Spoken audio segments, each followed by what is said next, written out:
घाइतेले Gen Z पुस्ताले जेनजीको सरकार भन्नुहुन्छ? यो सरकारलाई जेनजीको सरकार त म भन्दिनँ होइन।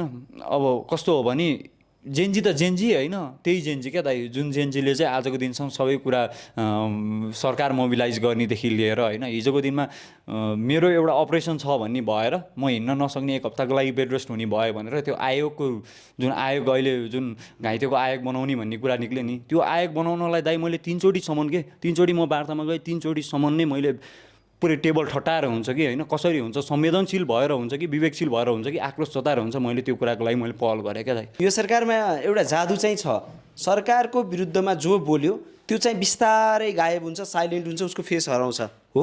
सायद म नि हराउँछु होला दाइ, त्यो पछि खोइ के हुन्छ होइन। तर मलाई हराउँछ भने मलाई रत्ती भर पनि डर छैन।